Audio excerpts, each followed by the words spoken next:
course, everything I ate at Angono kasi fiesta doon, so maraming mga kainan. So, nagpunta muna kami doon and then naglakad kami. May nakita kaming ganyan. Una naming nabili is yung mango tapioca. Sobrang sarap niya for only 30 pesos. Sobrang sarap talaga. Parang sarap. Then, lakad-lakad lang. Ayan. Tapos, ang daming dried busit doon. And then, ayan, bumili kami ng OG pancake for only 20 pesos. Sobrang sarap din yan. Sobrang init pati. Yan, kinakain ko. And then, bumili din kami ng tiramisu. 100 pesos yan. And then, yan yung classic. Tapos, masarap naman siya. Pero hindi ko na ulitin.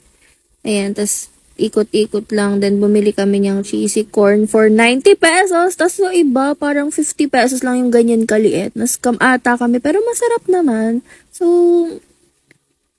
nascam kami, pero masarap. Ayan. Sweet moments. Tapos, kain-kain lang kami. Shoutout sa binila namin ng tiramisu, di kami nagbayad. Nakalimutan namin. Pero bumalik naman kami.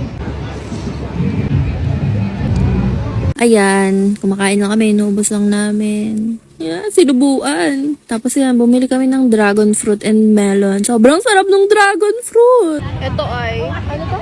Dragon fruit. And then, yung ay melon. And then, bumili kami ng siomai rice. Doon kami lagi kumakain for only 45 pesos. Sobrang sarap.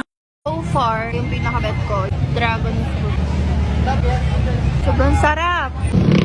And then, nagpabili ako ng manggang sobrang asim. Sobrang sarap niyan. 45 pesos yan. Tapos sabi ko sa kanya matamis, pero hindi talaga matamis. Asim na asim siya!